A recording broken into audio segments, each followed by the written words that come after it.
Musical musings, musical musings, musical musings, musical musings. Hello and good afternoon, everyone. Welcome back to the latest episode of Musical Musings. We air this program every Wednesday at 1 p.m., and it is broadcast to you from Rajamacon, University of Technology, Pranikon. This program will come to you in two parts. For the first part, I will introduce an artist to you and one of their songs. We'll discuss a little bit about the artist, and then we'll discuss the main themes of the song, like what the song is all about. I'll give you a little background to the song as well. Then we'll go ahead and listen to the song. And for the second part of the program, we will come back and analyze the lyrics. The lyrics are the words to the song, and we will look at anything specifically that might be a little difficult to understand. Any difficult vocabulary, difficult slang terms, or any sayings that are contained in the song that might be hard to understand. Anything like that. Then we will have the news and the latest updates from the university, as always. Musical musings, musical musings, musical musings, musical musings. Welcome, everyone. My name is Gary Gray, and I am your host for the Musical Musings program. I am an American English teacher here at Rajamacon, University of Technology, Pranikon. I have been teaching here for about 8 years. In fact, it just so happens that on the day that we are recording this program, it is the very first day of my 9th semester here. The semester actually, it is a Wednesday when we air this, so the semester began this week, so technically it would have begun on Monday. However, Monday and Tuesday of this week were holidays. So today, as of this airing, it is the first day of our semester. And right after our recording here, I am actually headed off to a class. And I am an English teacher, of course.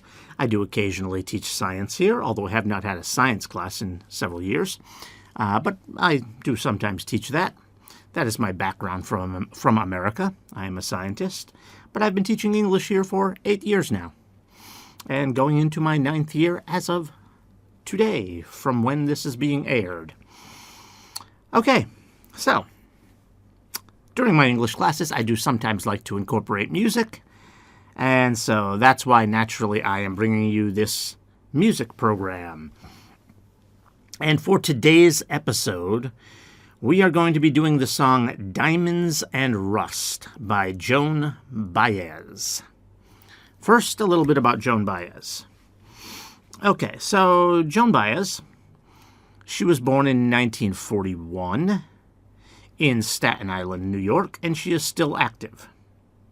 Now, you may not know where Staten Island is, but here's a little bit of interesting trivia that a lot of people don't realize. When people think of New York City, they usually think of Manhattan. New York City has 5 boroughs. They're called boroughs. That's basically a district. You know, like we have districts here and sub-districts here in Thailand. That's basically a district. It has 5 districts. Manhattan is one of the districts. There are actually 5.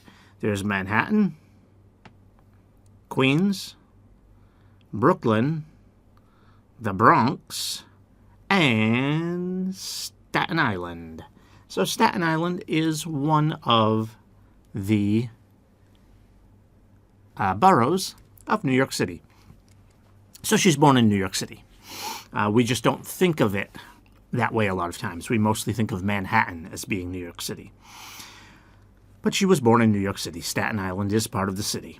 And as I mentioned, she is still active today, so that would put her at about 84 years old, 83, 84. I'm not sure if she's had her birthday yet this year. I actually think she has. I think she's 84.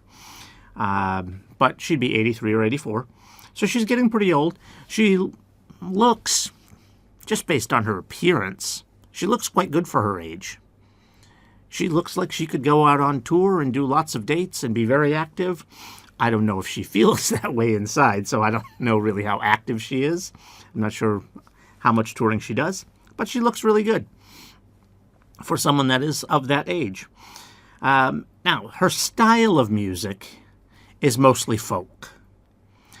She does do a little bit of folk rock. She does one or two Spanish language songs. Her background is Spanish. I'll mention that. We'll talk about that in just a moment. But she does do a little bit of Spanish language songs.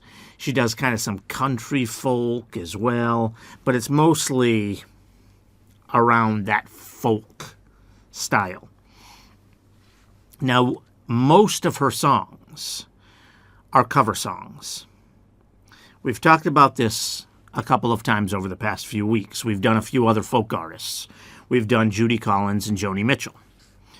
And I've mentioned to you what a cover song is. That's when you perform someone else's song. Now, it doesn't just mean that someone else wrote it. That actually happens a lot with pop music, especially. Most pop musicians these days don't write their own songs. Even back then, even back like when these groups, these people were popular, because this person, Joan Baez, her biggest popularity was probably like in the 1970s, maybe even the 1960s. She was quite popular in the 60s as well. Most of the time, pop artists from that age, from that time frame, even most of them didn't write a lot of their songs. But especially now, that's even more true now. And especially if you get into things like K-pop, they never write any of their songs. I don't think there's a single K-pop artist that has ever written a song. I could be wrong about that. Maybe there's one or two songs out there. But basically, they're not songwriters. So folk music is interesting this way. I've talked to you about this before the last couple of weeks when we did Judy Collins and Joni Mitchell. Folk music is about the story. It's more about the lyrics, more about the story. Because of that, you know, these are all people that are writing stories, right? All these folk artists. They kind of like a lot of each other's stories. So they do a lot of these covers. So now a cover, like I said, is going to be different from like what K-pop is doing or what pop artists are doing, because those songs, even though they didn't write them, they are written for them. So they are the primary singer. A cover usually means it's not the primary singer. Someone else previously came out with the song, they sang it. For example, Whitney Houston's song, I Will Always Love You. That was earlier sung by Dolly Parton. And I'm not even sure if Dolly Parton was the original artist on that. I know she was the most popular before Whitney Houston came along, but I'm not even sure she was the original artist. So that might have been a cover of a cover, Whitney Houston's version. But Whitney Houston's was definitely a cover, because at least you had Dolly Parton's that came out before then. So I mention all this because Joan Baez is like the pinnacle of this. And what I mean by that is she wrote almost none of her own songs. She was mostly famous for her voice and her tone of voice and how she sang. People really liked it. So even though she was just singing other people's songs, she still got quite famous for that. Now, I try to pick songs that the artist wrote. And that's what we're doing here today with Diamonds and Rust. Even though Joan Baez mostly performed other people's songs, Diamonds and Rust is one of the songs that she actually did write. So this is her song. So that's the song we're going to do today. So we're doing a song by her. Now, a little bit more background on her. I did mention that she was of Spanish heritage. Her father was born in Mexico. Now, she's only really of Spanish heritage. Like I said, she was born in America, so she's American. And her family did move around a lot because of her father's job. And eventually they settled in Boston when Joan was an adult, or not really an adult quite yet, but right on the edge there, becoming an adult, because that's why she was still living with her family. She wasn't really fully an adult yet. I believe she was maybe 17 at the time when they moved to Boston. Okay? And she was almost an adult, so she started her performing right after that. Sometime between 1958 and 1960, somewhere around there. That's where she started doing actual performances where she was making money. So even though she's from New York, she moved around a lot. They moved to Boston from San Francisco, which is on the complete opposite side of the country. And America's big, so that's far away. So they were 3,000 miles away. And then they moved back across the country to Boston. And because New York and Boston are on the same side of the country. So they moved all the way across, then all the way back. And so her career actually began in Boston, Massachusetts. And for those of you that don't know where Boston, Massachusetts is, you should learn, because that's where the previous king of Thailand was born. He was born in Boston, Massachusetts. Actually, I think technically he was born in Cambridge, and actually, technically, that's where Joan Baez lived as well, in Cambridge, Massachusetts, but it's kind of just outside of Boston. And so a lot of people will say that's part of Boston. It isn't really. Cambridge is its own city, but it's right there, right around Boston. Okay, so that's when she got her career started. It was around between 1958 and 1960. Now, this song that we're going to do, Diamonds and Rust, didn't come out until 1975. So most of her career was done singing other people's songs again. And this was one of the only ones that she actually wrote. Now, what's interesting about this song is a little bit of the background. So it's about getting a phone call from an old lover, someone she dated. And it's about the memories of that. So she got this phone call out of the blue from this person she hadn't talked to or seen in years. And so it's about her having memories of their relationship. And that's where the diamonds and rust comes in. Diamonds being a good thing. It was wonderful. Rust meaning, it's kind of old and, there's a reason you broke up. You didn't want to be together anymore. So the rust, it's not necessarily the bad times. It's just kind of, that's behind you. It's old. Like when something gets old, it gets rusty. So you have the beautiful stuff, and then you have the old stuff that you don't want to go back to. Now, again, what's interesting about it, with this background about it, is who she's talking about. She's talking about someone that's actually famous, that she used to date. And it's actually someone we have done on this song, on this show. It is the singer Bob Dylan. We did his song Hurricane on this show before. What's also interesting is sometimes you could think that someone gets a song written about them like this, even though they're talking about the good times, they're also talking about the rust, the old, you don't want it anymore. The person who it's about, they may not like it, right? You could see someone not liking it. Bob Dylan actually loves the song. He loved it. He thought it was wonderful that Joan Baez thought enough about him, to write this song. And it's, you get to the end of the song and you'll see it does have a positive spin on it. Even though there's some positive, there's some negative. In the end, it's positive. And so you can kind of understand why he liked it. But yeah, he loved this song. Bob Dylan loved it, which is good. It's nice. It's nice because it shows that, they still get along because they talked about it. They love it. Bob Dylan loves it.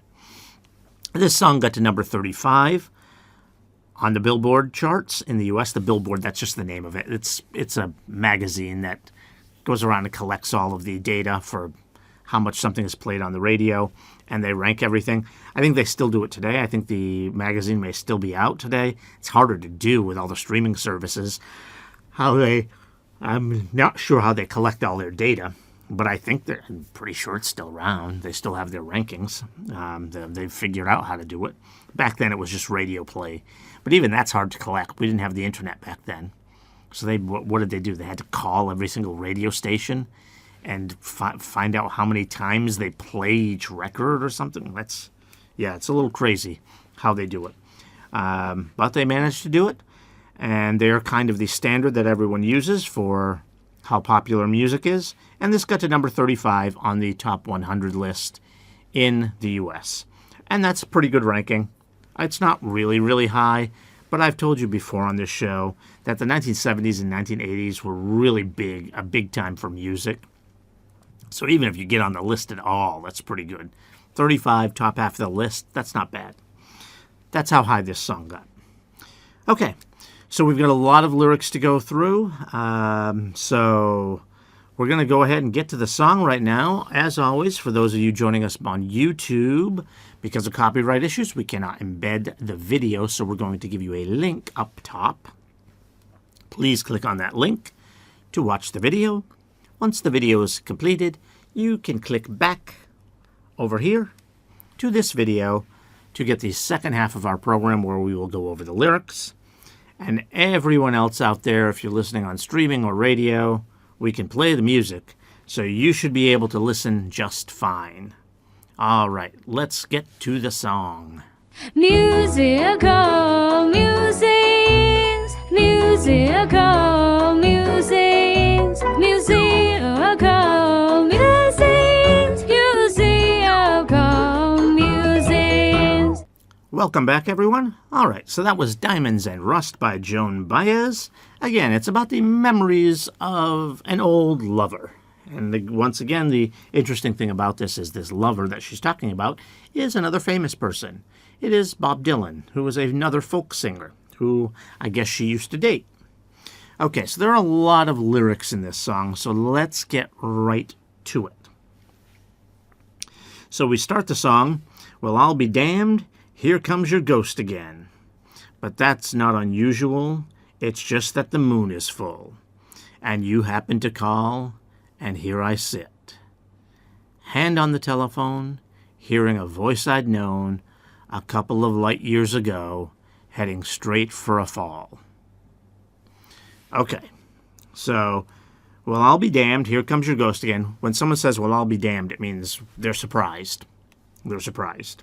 It doesn't actually mean being damned, which would be a very bad thing. A lot of times you say it in a positive way. But it's surprise. Here comes your ghost again. It's obviously not his ghost. What she means is that it's an old memory, something that she didn't expect. Although it does say that's not unusual. It's just that the moon is full. Okay, so a full moon doesn't happen very often, right? It's once a month. So she's saying it's not that unusual to hear from him.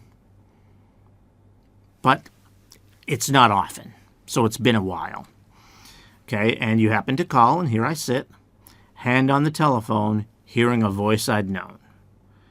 Okay, nothing difficult there, right? A couple of light years ago, heading straight for a fall. Okay, a couple of light years ago. A light year is it's a measure of time, sort of. It's really actually a measure of distance, but some people use it as a measure of time when they're meaning to exaggerate like this. She's saying a couple of light years ago, like it was a long time ago. Heading straight for a fall. Okay, so we do start out a little negative, right? Heading straight for a fall. So in other words, I guess back then they kind of knew it wasn't going to last. When you're heading for a fall, it means failure. It's not going to work. And it's usually kind of a big deal. Like, for example, if you look at a country that's losing a war, you might say they're headed for a fall. Okay? So we do start out a little negative here, I guess. But as I mentioned earlier in the program, you'll see when we get to the end, it ends up positive. Okay, but let's continue on. A lot of lyrics here to get through. As I remember your eyes were bluer than robin's eggs. My poetry was lousy, you said. Where are you calling from? A booth in the Midwest. Okay, as I remember your eyes were bluer than robin's eggs. Okay, well, here in Thailand, I don't know if we have robins. I haven't seen them. Just so you know, a robin is a type of bird. They lay little eggs, which are a light blue color, so they're really bright. So he has bright blue eyes. My poetry was lousy. You said lousy means bad. And then she says, where are you calling from? And then the answer is a booth in the Midwest. The Midwest is like the middle part of the country. Like probably the biggest city you might think of that's in the Midwest is Chicago. So if you know Chicago, that's the Midwest. All right, we continue with this verse. 10 years ago, I bought you some cufflinks. You brought me something. We both know what memories can bring. They bring diamonds and rust. Okay, there's nothing too difficult here, except there may be a couple words you don't understand. For example, maybe you don't know what cufflinks are, because most people don't wear them anymore. But especially when you wear something nice, occasionally some people still wear them. But what a cufflink is you see on your shirt, for those of you watching on video, I'm showing this, but at the bottom of a shirt, especially a man's shirt, you button around what's called the cuff. That's the thick part around the bottom of a sleeve. Well, we usually have buttons. Back in the old days, they didn't have buttons. And even still now, sometimes when you're dressing up fancy, you'll wear a shirt that doesn't have buttons. What you have is something called a cufflink. It's usually metal. Like I said, it's pretty fancy. Sometimes they're made of silver or gold. So she bought him something nice. And then it says, you brought me something. We both know what memories can bring. They bring diamonds and rust. So she's saying, yeah, we have these good memories. And I think most of this is good memories, right? You bought some cufflinks. I bought you cufflinks. You brought me something. Very nice. But we started out the first verse there where it says heading straight for a fall. So, some things you want to remember, some things you don't. The diamonds and the rust. All right, we continue on. Well, you burst on the scene, already a legend, the unwashed phenomenon, the original vagabond. You strayed into my arms. Okay, that's like half the verse, so let's break that down first. You burst on the scene. To burst on the scene, when you're talking about like a musician, this can be true of it in sports as well. It means someone that becomes popular very quickly. Nobody has heard of them, and then in a month, 2 months, they're famous. Like, if you like football, maybe you think about someone who maybe it just clicked for them when they got into the top level league. So they were barely good enough to make the league, so nobody really knew them. They weren't really a star in the minor leagues. They were just good enough to barely make the league.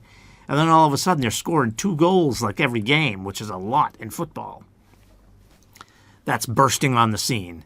They become popular really fast. So it's someone nobody's heard of that now all of a sudden everyone knows. Their music, we're talking about a musician here with Bob Dylan, so his music is very popular. Already a legend.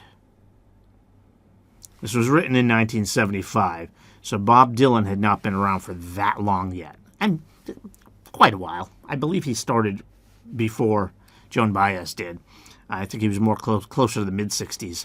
But still not that long. And he's still alive today, too. And I think he still performs. So not around that much longer than Joan Baez, and he's already a legend. A legend is like someone who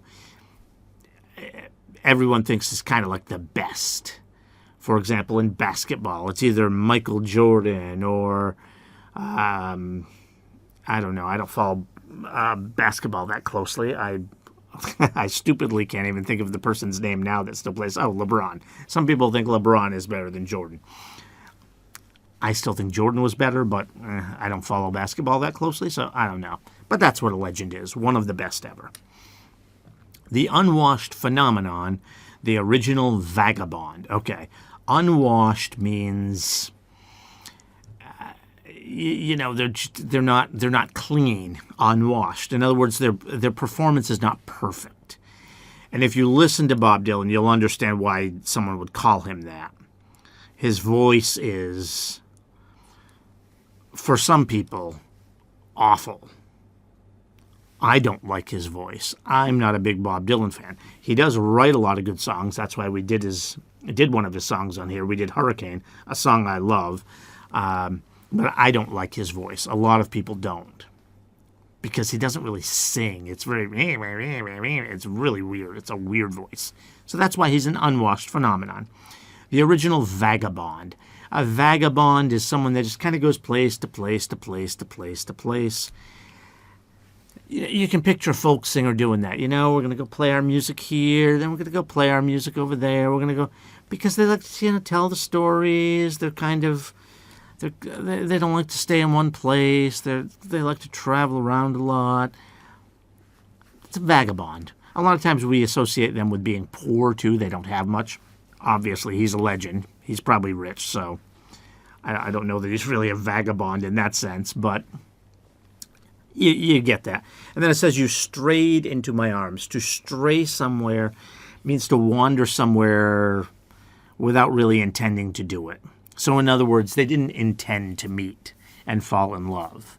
They didn't intend to have a relationship. He strayed into her arms. When we say into your arms, it means, they had a love story together. They fell in love. Okay, we continue this verse. And there you stayed, temporarily lost at sea. The Madonna was yours for free. Yes, the girl on the half-shell could keep you unharmed.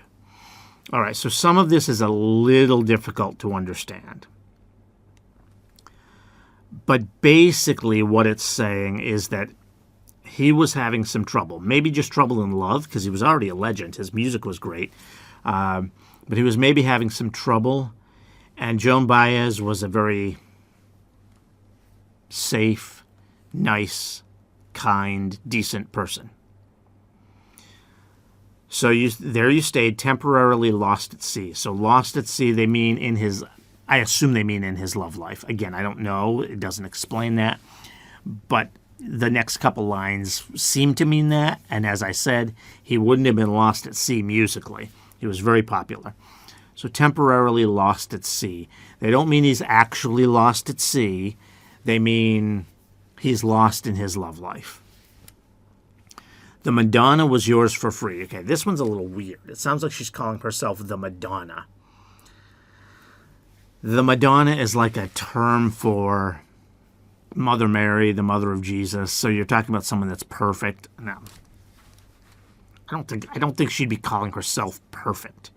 Joan Baez is a pretty normal person, from what I know. I mean, I don't know her personally, but so it's a little bit weird, the wording here. And the girl on the half shell, I have to admit, I'm not sure what that means. I've heard that saying before. I don't even know what it means, especially in a line like this. So then we get to the last line there, and it says, could keep you unharmed. So in other words, she's going to keep him safe. So it's a little bit weird, like calling herself the Madonna, which is weird.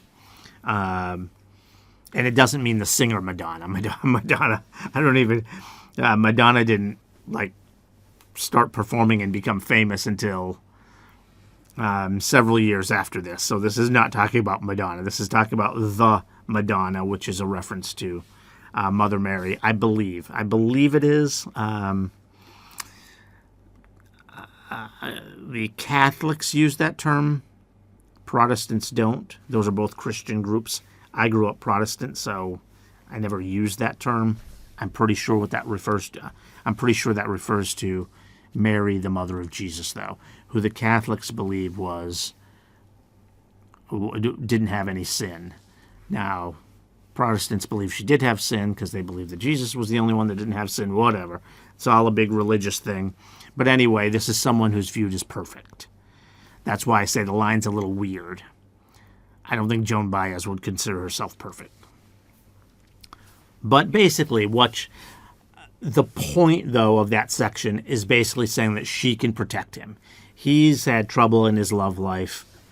She's a safe place for him. Okay, we continue on with the next verse. Now I see you standing with brown leaves falling all around and snow in your hair. Now you're smiling out the window of that crummy hotel. over Washington Square. Okay, so now I see you standing with brown leaves falling all around. Okay, brown leaves falling all around. That means it's autumn. It's autumn. That's what happens in cold climates, not here in Thailand, but in cold climates. Once the weather starts getting cold in the autumn, the leaves turn brown and fall off the trees. And snow in your hair. Now you're smiling out the window of that crummy hotel over Washington Square. So snow in your hair. That means it doesn't really mean snow, because he's smiling out the window of a hotel. He's inside. It means his hair is turning gray. That's what that means. His hair is turning gray. Now you're smiling out the window of that crummy hotel. A crummy hotel is a bad hotel over Washington Square. Washington Square, I should know, because I believe it's in New York City, and I used to work in New York City. I believe Washington Square is in New York. So what this seems to be referring to is that this is kind of the end of their relationship. We often phrase things that way, like when we talk about autumn. It's like things are moving on. We're getting close to the end of things because we view winter as kind of the end, and then spring is when life comes back. So it's getting toward the end of their relationship. And we finish off this verse. Our breath comes out, white clouds, mingles and hangs in the air. Speaking strictly for me, we both could have died then and there. All right, so here I'm not entirely sure what they mean again here. Okay, so first of all, it says our breath comes out, white clouds. Okay, that's when it gets really cold out. When you breathe, it forms steam. So that's what it's talking about. Mingles and hangs in the air. To mingle means to hang around. Sometimes we talk about that with people. It just means to hang around with them and chat a little bit. You mingle. You chat a little bit with different people. You mingle. But with something like this, it's saying it mingles. In other words, there's no breeze, there's no wind. The steam from your breath just kind of hangs in the air, as it says. And then it says, speaking strictly for me. When you say strictly for me, it means just my own opinion. We could have both died then and there. Now, again, I'm not sure what that line means. It could be sadness that the relationship is ending, given the way this verse started. So again, this is diamonds and rust, so there's good and bad. So this is the rust part. You know, the relationship's getting old. They're not feeling good. So we both could have died then and there. That's what I think she's referring to. Okay, so now we get to the last verse. Now you're telling me you're not nostalgic. Then give me another word for it. You who are not so good with words and at keeping things vague, because I need some of that vagueness now. Okay, so basically what she's saying at the beginning, now you're telling me you're not nostalgic, then give me another word for it. She's saying she doesn't believe him that he's not nostalgic. To be nostalgic means to kind of think about old things that happen and to think about them happily. Like, oh, that was a really nice time. Yeah, you think about old times that were good. She's saying, come on, you're calling me. We haven't been in a relationship for years. It's got to be nostalgic. So she's saying, but he says he's not nostalgic. So she says, well, give me another word for it. You who are not so good with words. Now, obviously, I told you the folk singers are good with their lyrics. And I also told you that that's what Bob Dylan is good with. So I don't know if she's being kind of funny here, or maybe, and I suspect this is the case, in his personal life, he's not very good with words. He might be a very quiet type. That happens a lot with people who are good songwriters, because that's how they express themselves, through their songwriting. So they're kind of quiet and not very talkative and not very good with words when they're speaking with someone. Okay, and keeping things vague, because I need some of that vagueness now. Okay, keeping things vague, that means, you kind of speak in general terms. And she's saying that she needs some of that vagueness now. Now, why would she want him to be vague? Well, she wants to understand. Is he really nostalgic? She just wants him to say something. Just speak. Let me hear what you have to say. Let me hear how you're feeling. Say something. Even if it's vague. That's better than nothing because he's not good with words. Just speak to me. Okay? So we finish up this last verse. It's all come back too clearly. Yes, I loved you dearly. And if you're offering me diamonds and rust, I've already paid. Okay. So it all comes back too clearly. So she has all the memories. Yes, I loved you dearly. Then it says, if you're offering me diamonds and rust, I've already paid. In other words, we've already been there. And I mentioned earlier that this is kind of a good line. And the reason I think this is a good line is because she's saying, you know, we had our nice time. Yeah, it's done, but it's all good. It's all good. And when you think of the last verse, it ends with, we both could have died then and there. And so she's saying, no, we're good. It's all good. So so it seems like she's happy to talk to him. He calls her occasionally. He thinks she's nostalgic. She's asking him to speak more. Even if it's vague, just speak, because he's not very good with words. She says, yep, I loved you dearly. So it's all good. So it seems like they're okay together. And given Bob Dylan's reaction to this song, it sounds like that probably is the case. So it's a little hard to understand sometimes here, but it seems like this is ultimately a positive song. They've moved on, but they're okay with each other. They're okay. All right, so that's it. That's Diamonds and Rust by Joan Baez. Now, I did mention to you earlier that Joan Baez sings mostly songs from other people. So some of those songs that are really popular that she sings, The Night They Drove Old Dixie Down, that's one of her most popular songs. We Shall Overcome, Love Song to a Stranger, Prison Trilogy, It Ain't Me, Babe, Barbara Allen, Please Come to Boston, and there's really a whole lot more. But those are some of the bigger songs. And I believe those were all written by someone else. There are a couple of them there I'm not quite sure about. Most of them I know are written by someone else, though.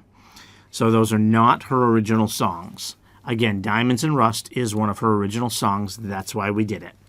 But most of her songs are not songs that other people that are not songs she wrote. They're songs other people wrote and performed before her, and she covered those songs. Okay, but they are worth listening to. There's a reason she's famous. She's got a good voice. I mean, she gets famous, and all she's doing is singing other people's songs. That's practically like doing karaoke. Okay, it's not quite that. She is playing the guitar as well. She's more talented than that, than just doing karaoke. But you understand what I mean. I mean, we can all stand up and sing someone else's songs. She's really good at it. So that's why she became famous. So I still recommend you go ahead and check out her songs. So again, Joan Baez. That last name is spelled B-A-E-Z, in case you want to look her up, Joan Baez. All right, thank you for joining us for today's Musical Musings program. Please stay with us and make sure you tune back in next week for another great song. Also, don't forget to subscribe to our channel. Thank you. Musical musings, musical musings, musical